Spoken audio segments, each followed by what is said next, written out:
فرمایا تحقیق اللہ نے مومنوں پر احسان فرمایا ہے کہ انہیں اپنا رسول عطا فرمایا ہے۔ اس کا صرف ترجمہ کبھی بندے کی سمجھ میں آ جائے نا تو سارا میلاد اس کی سمجھ میں آ جاتا ہے۔ صرف اس آیت کا آسان سادہ ترجمہ اگر سمجھ لیا جائے کہ رب کہتا ہے میں نے احسان کیا تم پر، تمہیں اپنا رسول دے دیا ہے۔ وہ دو عالم کی رحمت ہیں، وہ جہاں چاہتے وہیں رہتے، یہ تو ان کی مہربانی ہے کہ یہ عالم پسند آیا۔ نبی پاک صلی اللہ تعالی علیہ وسلم ہمارے اوپر رب کا سب سے بڑا احسان ہے، اور اللہ تبارک و تعالی نے سسکتی، تڑپتی، بے چین، پریشان، تکلیف میں مبتلا اپنی مخلوق پر رحم فرمایا اور رسول کریم عطا فرمائے۔ نبی پاک صلی اللہ تعالی علیہ وسلم کی تشریف آوری نے ایک ایک ذرے پر احسان کیا، حضور سے ایک ایک نگر، ایک ایک پتا فیضیاب ہوا، لیکن بعض چیزیں ایسی ہیں جنہیں خصوصی طور پر سرکار نے نوازا، بعض معاملات پر خاص کرم نوازی حضور نے فرمائی۔ مجھے بتائیے جس بندے کو یہی خبر نہ ہو میرا خالق اور مالک کون ہے، جس کو یہی پتہ نہ ہو کہ میرا رزق کہاں سے آتا ہے، میں نے مانگنا کہاں سے ہے، جسے یہ خبر ہی نہ ہو کہ میری دعاؤں کا رخ کس طرف ہونا چاہیے، اس کی بھی کوئی زندگی ہے؟ نبی پاک علیہ السلام نے سب سے بڑا احسان یہ فرمایا ہے کہ ہمیں عقیدہ توحید سکھایا ہے۔ حضور نے ہمیں ہر جگہ سے چھڑا کے رب کریم کی بارگاہ میں سجدہ کرنے کا حکم دیا ہے۔ عرب کے لوگ جو تھے وہ بڑی بڑی وہم کا شکار تھے، بڑی بڑی اوہام پرستی کا شکار تھے۔ یہ آج کل بھی وہم بہت زیادہ ہے نوجوانوں میں، یعنی کوئی فیصلہ پکا ہے ہی نہیں، کوئی پکی بات ہی نہیں کرتے، یہ کر لوں کہ نہ کروں، اگر آپ کہتے ہیں تو کر لیتا ہوں، ویسے اس میں فلانی فلانی کمزوری بھی ہے، اور اگر میں نے نہ کیا تو فلاں فلاں مشکل بھی ہے۔ بھئی جس بندے نے قوت فیصلہ ہی نہیں پائی، اس نے ارادہ ہی پکا نہیں کیا کہ اس نے کدھر جانا ہے، تو وہ سفر کیسے کرے گا؟ سفر تو اس بندے کا مکمل ہوتا ہے جو سفر شروع کرتا ہے۔ عرب کے لوگ بھی بڑے بڑے اوہام پرستی کا قائل تھے، وہ جب قربانیاں کرتے تھے تو ان کا گوشت لا کے کعبے کی دیواروں کے ساتھ ملا کرتے تھے، یہ قبولیت کی علامت ہے۔ سارے کپڑے اتار کے کعبے کا طواف کرتے تھے، جب احرام باندھ لیتے، حج عمرے کا ارادہ کرتے تو دروازوں سے داخل نہیں ہوتے تھے۔ وہ کہتے تھے کہ دروازے گناہگار ہیں اور ہم چونکہ اب نیک کام کر رہے ہیں لہذا اوپر سے ہو کے آئیں گے۔ رسول کریم علیہ الصلوۃ والسلام نے انہیں ان سارے وہموں سے، ساری پریشانیوں سے، ان ساری بدشگونیوں سے نکال کے کہا اللہ تمہارا مالک ہے، اللہ تمہارا محافظ ہے، ہوگا وہ جو رب چاہے گا۔ ذرا ذرا سی بات پہ سہم جانا، ذرا ذرا سی بات پہ ڈر جانا، حضور نے لوگوں کو قوت فیصلہ عطا کی، اور اتنی بڑی قوت فیصلہ حضور نے دی کہ کل تک جو فیصلہ کر نہیں نہ پا رہے تھے، آج انہوں نے اس طرح کے فیصلے کیے کہ اپنی ساری کی ساری اولادیں لے کر وہ میدانوں میں کھڑے ہو گئے۔ وہ ڈٹ گئے کہ ہم نے کفر کے مقابلے میں جہاد کرنا ہے، انہوں نے طے کر لیا کہ حق کیا ہے، سچ کیا ہے۔ نبی پاک علیہ الصلوۃ والسلام نے ہمیں عقیدہ توحید دیا، اور وہ طے کر کے دیا ہے نبی پاک نے، سجدہ سوائے اللہ کے کسی کو جائز، اگر کوئی عبادت کی نیت سے کرتا ہے تو سجدہ کفر ہے، اور اگر تعظیم کی نیت سے کرتا ہے تو حرام ہے۔ نبی پاک علیہ السلام تشریف فرما تھے تو کچھ جانوروں نے آ کے حضور کے قدموں پہ سجدہ کیا، پیش نظر ہے وہ نوبہار، اور سجدے کو دل ہے بے قرار، روکیے سر کو روکیے، یہی تو امتحان ہے۔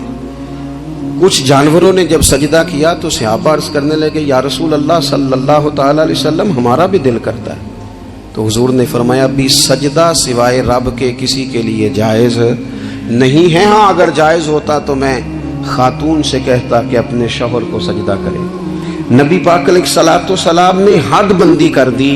اور پھر دیکھیں یہ جو ہم میلاد مناتے ہیں نا، یہ میلاد اللہ تعالیٰ کی توحید کا بہت بڑا اعلان ہے۔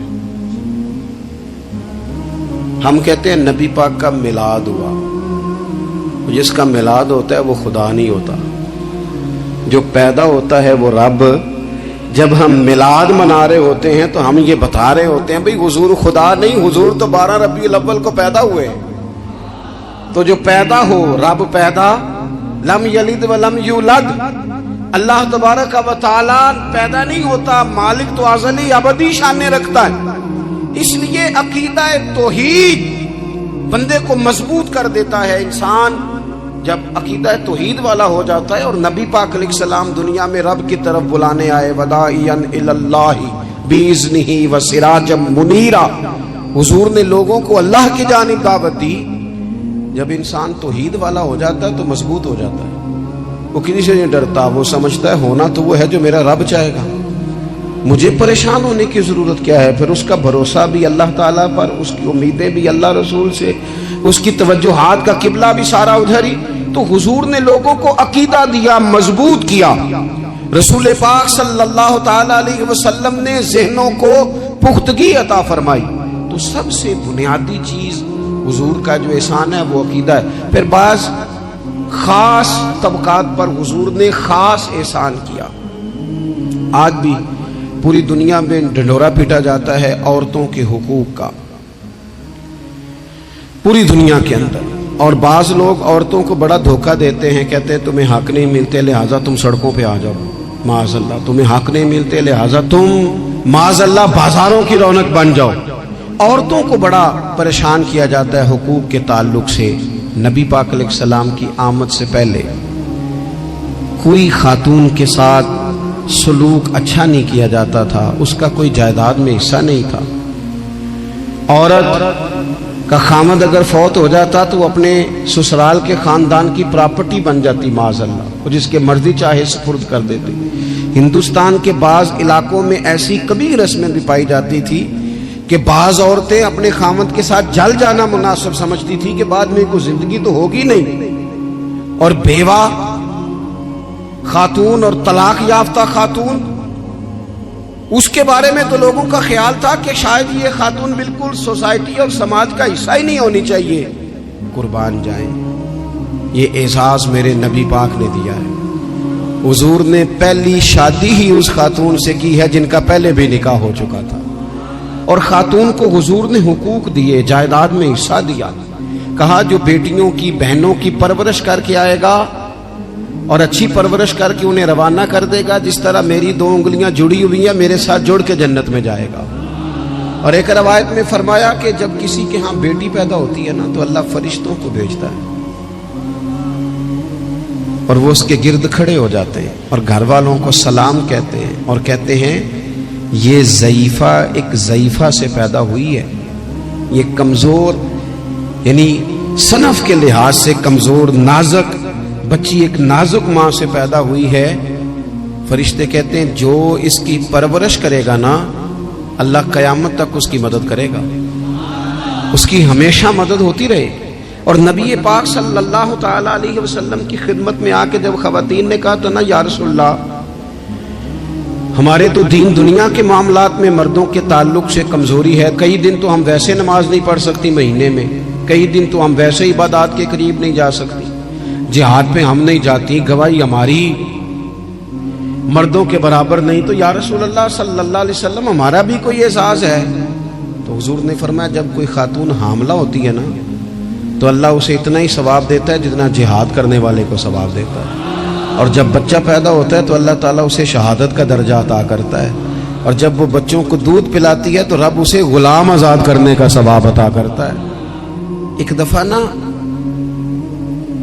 نبی پاک صلی اللہ تعالی علیہ وسلم کی خدمت عالی مرتبت میں حضرت عائشہ صدیقہ رضی اللہ تعالی عنہ نے ایک واقعہ عرض کیا۔ عرض کی حضور آج میرے ساتھ عجیب معاملہ ہوا، میں گھر میں اکیلی تھی تو ایک خاتون 2 بیٹیوں سمیت آئی، اس نے کہا کہ میں بھی بھوکی ہوں، میری بیٹیاں بھی پریشان ہیں، کھانا نہیں کھایا۔ سیدہ پاک کہتی ہیں یا رسول اللہ میرے پاس بھی 3 کھجوریں تھیں گھر میں پڑی، یہ 2 جہاں کے شاہ ہیں پر پاس کچھ رکھتے نہیں، اور 2 جہاں کی نعمتیں ہیں ان کے خالی ہاتھ میں۔ فرماتی ہیں وہ 3 کھجوریں میں نے ان 3 ماں بیٹیوں کو دے دی، ماں نے پہلے ایک کھجور دونوں بیٹیوں کو دی، پھر بچیاں وہ کھجور کھا کے ماں کی طرف دیکھنے لگی تو جو کھجور ماں کے پاس تھی اماں نے اس کے بھی 2 حصے کر کے بیٹیوں میں بانٹ دیے۔ حضرت عائشہ عرض کرنے لگی یا رسول اللہ میں نے یہ بڑا نرالا رنگ دیکھا ہے، ماں کا اپنے بچوں سے پیار کا انداز۔ تو حضور نے کیا فرمایا؟ نبی پاک علیہ الصلوۃ والسلام فرمانے لگے سن پھر اللہ تعالیٰ نے اس عورت پر جنت کو واجب کر دیا ہے، فرمایا اللہ نے اسے جہنم سے دور کر دیا جو بیٹیوں کے معاملے میں آزمایا گیا، اور جس نے پھر ان کے ساتھ اچھا سلوک کیا۔ اپنا حضور کا عمل یہ تھا کہ حضور کی بڑی صاحبزادی سیدہ زینب رضی اللہ تعالیٰ عنہ، یہ حضور کی سب سے بڑی صاحبزادی ہیں، یہ بخاری میں آپ کو ملے گا کہ ان کی بیٹی جناب امامہ بنت زینب چھوٹی سی عمر تھی، تو جب حضور نماز کے لیے آتے تھے تو نواسی کو اٹھا کے ساتھ لے آتے تھے، اور وہ حضور نماز پڑھتے تھے تو وہ نبی پاک کے کندھوں پہ کھیلتی تھی۔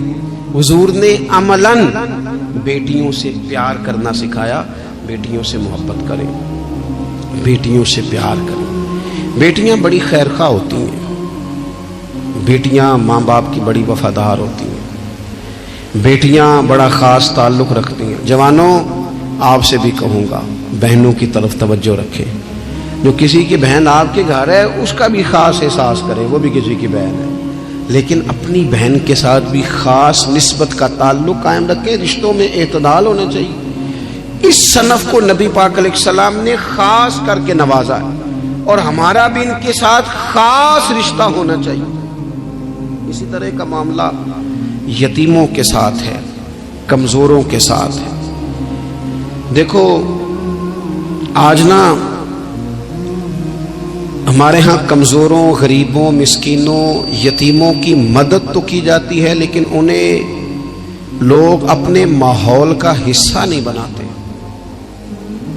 یعنی کبھی گئے تو غریبوں میں آٹا بانٹ آئے، کبھی گئے تو غریبوں میں جا کے کپڑے تقسیم کر آئے، کبھی گئے تو غرباء کو کچھ وقتی طور پر کچھ ضروریات زندگی دے دی، کبھی عیدیاں بانٹ دی، کبھی سیلاب زدگان میں چلے گئے۔ غرباء کو کچھ نہ کچھ صدقات تو دے دیے جاتے ہیں، ان پر کچھ خیرات تو کر دیا جاتا ہے، لیکن انہیں سوسائٹی کا ماحول کا حصہ نہیں بنایا جاتا۔ حضرت عبداللہ ابن عمر کہتے ہیں نبی کریم علیہ السلام کے پاس نا 10 دینار تھے، ویسے تو کائنات ہی میرے نبی کی مٹھی میں ہے، لیکن ظاہری طور پر 10 دینار تھے۔ حضور ایک دکان پہ گئے، 4 دینار کا حضور نے ایک جوڑا خریدا، کپڑے خریدے، وہ قمیض حضور نے پہنی تو ایک انصاری آگے بڑھ کے عرض کرنے لگے حضور میرا بڑا دل کر رہا ہے، یہ مجھے نہیں دے دیتے آپ؟ تو حضور خوش ہو گئے۔ یہ میرے محبوب کا دروازہ ہے کہ جب کوئی مانگتا ہے تو حضور خوش ہو جاتے ہیں۔ نبی کریم سے مانگا اس شخص نے تو حضور خوش ہو گئے، اور محبوب نے وہ کرتا، وہ کپڑے اتار کے اس انصاری کو عطا کر دیے، اور 4 دینار کے اور خرید لیے، باقی بچے 2 دینار۔ نبی کریم وہ لے کے نکلے، رخصت ہوئے گھر جانے کے لیے، تو رستے میں خاتون کو روتے ہوئے دیکھا، حضور رک گئے، فرمایا کیوں رو رہی ہو؟ عرض کرنے لگی یا رسول اللہ صلی اللہ تعالی علیہ وسلم میں فلاں آدمی کی کنیز ہوں، نوکرانی ہوں، اس نے آٹا لینے بھیجا تھا 2 دینار کا، وہ 2 دینار گم ہو گئے، حضور نے 2 دینار اسے عطا کر دی، وہ دیے تو پھر رو رہی تھی۔ فرمایا اب کیوں روتی ہو؟ کہنے لگی یا رسول اللہ ڈرتی ہوں دیر بڑی ہو گئی یا مار ہی نہ پڑے۔ تو حضور نے فرمایا چل نہ میں تیرے ساتھ چلتا ہوں۔ حضور ان کے گھر گئے، وہ اہل ایمان کا گھر تھا جن کی وہ کنیز تھی، جا کے کہا السلام علیکم، اندر سے جواب ہی نہیں آیا۔ پھر فرمایا السلام علیکم، کوئی جواب ہی نہیں آیا۔ محبوب کا طریقہ مبارکہ تھا 3 دفعہ دستک، پھر واپسی، تیسری دفعہ کہا السلام علیکم تو وہ سارے بول پڑے وعلیکم السلام یا رسول اللہ، حضور ماں باپ قربان۔ تو حضور فرمانے لگے میں نے پہلے بھی 2 دفعہ سلام لیا، بولا کوئی نہیں، کہا یا رسول اللہ اپنے نصیب تھے نا کہ ہم پہ سلامتیاں بھیج کون رہا، ہم نے سوچا ذرا 3 دفعہ مل جائے سلامتی، ذرا مل جائے نا، حضور سلامتی بھیج رہے ہیں تو آتی رہے نا۔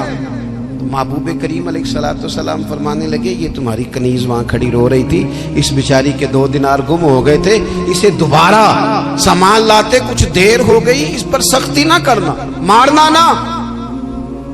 غلام کہنے لگے حضور اس خاتون کے قربان جائیں جو ہمارے کریم رسول کو ہم جیسے غریبوں کے گھر تک لے آئیے، مارنا کیا، ہم اسے آزاد کرتے ہیں، یہ آزاد ہے اللہ کی رضا کے لیے۔ یہ دیکھو یہ میرے نبی پاک کا انداز ہے۔ حضور نکلے تو جناب عبداللہ ابن عمر فرماتے ہیں رسول کریم فرمانے لگے شکر ہے اللہ تعالیٰ کا، 10 دینار تھے، ایک انصاری نے بھی قمیض پہن لی، میں نے بھی قمیض پہن لی، اور رب نے ایک کنیز کو آزاد بھی فرما دیا۔ یہ انداز ہمیں نبی کریم نے دیا ہے کہ ہم اپنے دولتوں میں، اللہ کی عطاؤں میں غرباء کو، قریبیوں کو، رشتہ داروں کو، بہن بھائیوں کو تھوڑا شریک کر لیں، تاکہ وہ جو آسودگی اللہ نے ہمیں دی ہے اس میں سے دوسروں کو بھی کچھ نفع ملے۔ میرے نبی پاک صلی اللہ تعالی علیہ وسلم کا انداز کچھ اس طرح کا ہے کہ امام بہقی نے لکھا ہے، حضرت بشیر بن عقبہ رضی اللہ تعالیٰ عنہ کہتے ہیں میرے والد انتقال کر گئے تھے اور میں ایک جگہ پہ بیٹھ کر رو رہا تھا کہ نبی پاک صلی اللہ تعالی علیہ وسلم میرے قریب سے گزرے، کیوں روتے ہو؟ یا رسول اللہ میرے والد کا انتقال ہو گیا، میری والدہ رخصت ہو گئی۔ تو یہ ہمیں حضور نے سبق دیا ہے، یہ یتیموں غریبوں کا خیال رکھنے کا یہ بھی ایک نقطہ، یہ بھی انداز ہے۔ کائنات کا بڑے سے بڑا درد دل رکھنے والا بندہ یہاں تک نہیں جا سکتا جو میرے رسول کریم نے بیان فرمایا۔ کہتے ہیں نبی پاک علیہ السلام فرمانے لگے بشیر بن عقبہ کیا تو اس بات پر راضی نہیں کہ میں تیرا باپ ہوں اور عائشہ تیری ماں ہو؟ آنا تجھے ہم شامل کر لیں اپنے گھرانے میں، آ جانا، مکمل تیرے معاملات کا خیال کیا جائے، تو آ جا۔ اتنا بڑا درجہ نبی پاک نے تو حضرت سلمان فارسی کے بارے میں بھی فرمایا کہ میں نے انہیں اپنی اہل بیت میں شامل کر لیا۔ رسول اللہ صلی اللہ تعالی علیہ وسلم غرباء کے لیے، مساکین کے لیے، یتیموں کے لیے، ناداروں کے لیے جو خاص احسان بن کے آئے، وہ یہ والا لہجہ نہیں کہ ہم مطمئن ہو گئے کہ ٹھیک ہے ہم گئے تو تھے، اتنے پیکٹ بانٹ تو آئے، اتنا کچھ ہم نے دے تو دیا، فلانا کام کر تو لیا، اور وہ بھی کب تک کیا؟ جب تک خبریں تیز تھیں۔ ہمارے ملک میں سیلاب آیا، میڈیا نے خبر دی، شور ہوا، لوگوں نے بڑی کوشش کی، الحمدللہ بڑے اچھے جذبات کا اظہار کیا، ڈھیر سارے لوگ وہاں گئے۔ میں آپ سے پوچھتا ہوں کہ کیا سیلاب زدگان سارے اپنے اپنے گھروں میں چلے گئے؟ ان کے گھر بن گئے، لیکن ہمارے جذبے کیوں ٹھنڈے ہو گئے؟ اس لیے کہ خبریں ٹھنڈی ہو گئی۔ ہم تو چلتے ہیں ٹرینڈ کے ساتھ کہ آج کل ٹرینڈ کیا ہے، اگر خبر ادھر کی ہے تو ذوق ادھر کا ہے، خبر ادھر کی ہے تو ذوق ادھر کا ہے۔ دیر پا کام کرنا اور خاص جذبات پیدا کرنا ان لوگوں کے لیے۔ حضرت سیدنا عبداللہ بن ابی اوفا رضی اللہ تعالیٰ عنہ روایت کرتے ہیں ایک یتیم بچہ آیا تھا، اس نے عرض کی حضور میری ماں بھی بھوکی ہے اور میری ایک ہمشیرہ ہے وہ بھی بھوکی ہے، روٹی دا دکھ نہ پوچھو، روٹی تے بندہ کھا جاندی ہے۔ یہ جو بھوک ہوتی ہے نا، بھوک، بہت سارے لوگ نا، میں ایک شادی میں تھا تو وہاں ایک دو لوگ کھانا کھا رہے تھے، تو بعض لوگ انہیں دیکھ دیکھ کے مذاق کر رہے تھے، ویڈیو بنا رہے تھے، کہتے دیکھو کھانا ہی نہیں آتا، کیا انداز ہے، سارا ان کا منہ جو ہے وہ کھانے سے بھر گیا، ہاتھ دیکھو کہاں تک ان کے لتھڑ گئے، کیا انداز ہے۔ تو میں نے کہا تم ان کے کپڑے بھی تو دیکھو نا، انداز، بیٹھنا اٹھنا، کپڑے پہننا، یہ غریبی کا پتہ دیتے ہیں۔ بھوک جب تیز لگی ہو پھر کھانے کے آداب لوگوں کو یاد نہیں رہتے۔ غربت نے میرے بچوں کو تہذیب سکھا دی، اب وہ سہمے ہوئے رہتے ہیں، شرارت نہیں کرتے۔ وہ عزیز ہوتا یہ ہے کہ جب انسان کو بھوک شدید لگی ہو نا، پھر اسے ڈاکٹر کی ہدایات نہیں یاد رہتی، پھر تو پیٹ کی آگ بجھانے کو لوگ دوڑتے ہیں۔ تو کہتے ہیں اس بچے نے آ کے عرض کی یا رسول اللہ صلی اللہ تعالی علیہ وسلم ماں بھی بھوکی ہے، بہن بھی بھوکی ہے۔ حضور نے نا اسے 21 کھجوریں عطا فرمائی، فرمایا 7 تیری، 7 تیری بہن کی، 7 تیری والدہ کی۔ اور یہ حضور نے 21 کھجوریں دی ہیں، یہ نبی پاک نے 21 دی ہیں، ہاں یہ حضور نے 21 دی، اور حضور تو اشارہ بھی کر دینا تو پھر روٹی ساری زندگی ختم نہیں ہوتی۔ وہ حضرت ابو ہریرہ کو بھی ملی تھی، فرماتے ہیں میں کئی سال کھاتا رہا، 1 کلو کھجوریں تھی پر ختم ہی نہیں ہوئی۔ 20 کھجوریں حضور نے دیں. حضرت معاذ ابن جبل رضی اللہ تعالیٰ عنہ اٹھے اور دوڑ کے جا کے نا اس یتیم کے سر پہ ہاتھ پھیرا اور کہنے لگے پتر اللہ تجھے اپنے والد کا جانشین بنائے. تو حضور فرمانے لگے معاذ یہ تم نے کیا کیا؟ عرض کی حضور اس بچے کی بات سن کے میرا دل بھر آیا ہے, محبت میں انگڑائی لی ہے تو میں نے یتیم کے سر پہ ہاتھ پھیرا ہے. یہ دیکھو حضور کا رشتہ. نبی کریم فرمانے لگے سن پھر جس نے کسی یتیم کے سر پر محبت سے ہاتھ ہی پھیر دیا نا تو اللہ ہر بال کے بدلے اسے ایک نیکی بھی عطا کرے گا, ایک گناہ بھی معاف کرے گا اور ایک درجہ بھی بلند فرمائے گا. چلو ہاتھ ہی پھیر دیا, تو نے کچھ تو کیا یتیم کے ساتھ, تیرا کوئی تو اس سے رشتہ ہوا. اور تیسرا طبقہ ہے غلاموں کا, مسکینوں کا, غریبوں کا. میں اور آپ اس ملک میں رہتے ہیں جہاں کچھ لوگوں کو کھانا بھی نہیں وقت پہ ملتا اور کچھ لوگ 5 لاکھ روپیہ گاڑی کا اس لیے اضافی دے دیتے ہیں کہ مجھے ذرا نا نیو ماڈل جلدی چاہیے. یعنی ایک طرف ملک کی حالت یہ ہے کہ بعض لوگوں کے پاس پیسے نہیں ہیں کہ بچوں کی فیس بھر سکیں, لیکن دوسری طرف حال یہ ہے کہ نئے ماڈل کا موبائل اگر مارکیٹ میں آتا ہے تو وہ ختم ہو جاتا ہے, ملتا ہی نہیں, وہ شارٹ ہو جاتا ہے. کچھ لوگوں نے اس طرح کیا ہے کہ انہوں نے یہ سمجھا ہے کہ دولت شاید موج کرنے کے لیے ہمیں دی گئی ہے, ہم طرح طرح کے کھانے کھائیں, طرح طرح سے چیزیں اوڑیں, طرح طرح کے معاملات کریں. انہوں نے یہ طے کر لیا ہے. اس کا نقصان کیا ہوا ہے؟ اس کا نقصان یہ ہوا ہے کہ کچھ لوگ غربت کی سطح سے نیچے آ گئے ہیں بیچارے. نبی پاک کا جو احسان ان غریب لوگوں پر ہے. حضور علیہ السلام کے پاس نا حضرت عبداللہ ابن عمر روایت کرتے ہیں اور طبرانی میں موجود ہے, حضور کے پاس نا 10 دینار تھے. ہمارے پاس بھی پیسے ہوتے ہیں نا,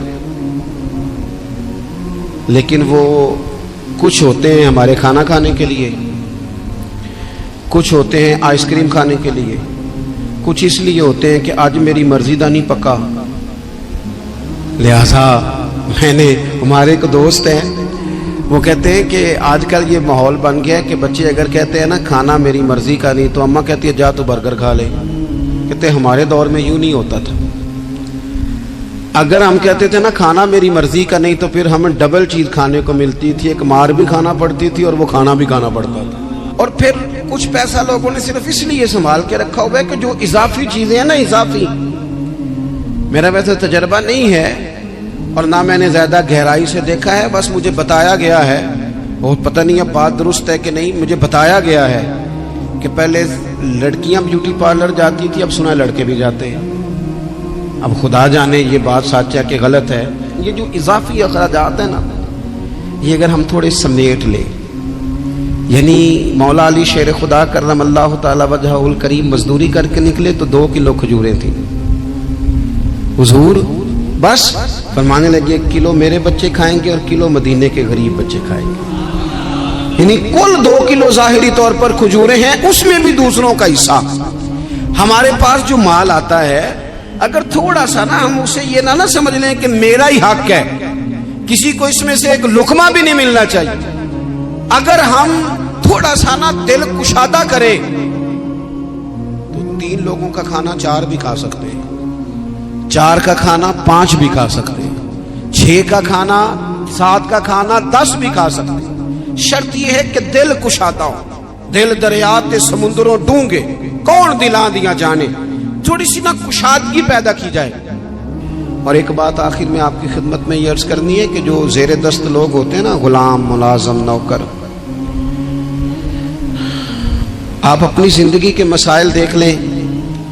جن لوگوں کے پاس لاکھوں آتا ہے, کبھی ہزاروں آنے لگ جائے تو پریشان ہو جاتے ہیں, تو جن کے پاس صرف سینکڑوں ہوتے ہیں تو ایسا تو نہیں کہ آپ ہی ٹینشن میں ہیں اور آپ ہی کو غصہ آتا ہے. وہ بیچارہ کبھی نوکر بھی تو ٹینشن میں ہو سکتا ہے نا, ملازم کو بھی تو کبھی ٹینشن ہوتی ہے نا, اس کے ساتھ بھی تو مسائل وابستہ ہے نا. حضرت سیدنا ابو مسعود انصاری رضی اللہ تعالیٰ عنہ بیان کرتے ہیں کہ مجھے اپنے غلام پہ غصہ آیا تو میں اسے مار رہا تھا, نبی کریم تشریف لے آئے. حضور نے ایک جملہ کہا تو میں رو پڑا. حضور فرمانے لگے جتنا اختیار تجھے اس پر حاصل ہے نا, اس سے کہیں بڑھ کر رب کو تیرے اوپر اختیار حاصل ہے، لہذا اللہ سے ڈر، اس کے معاملے میں اللہ سے ڈر۔ اور پھر حضور تو صرف غلام نہیں، جانوروں کے حق تک کا خیال فرماتے۔ ایک جگہ تشریف لے گئے تو اونٹ آپ کے پیروں پہ سر رکھ کے رویا، نبی کریم نے اس کی پشت پہ ہاتھ پھیرا، فرمایا اس کے مالک کو بلاؤ نا۔ جب وہ آیا تو کیا ارشاد فرمایا؟ فرمایا تو اس کے معاملے میں اللہ سے نہیں ڈرتا، اس نے شکایت کی ہے کہ تو اس کی طاقت سے زیادہ بوجھ ڈالتا ہے، چارہ اور پانی بھی وقت پر نہیں دیتا۔ یہ حضور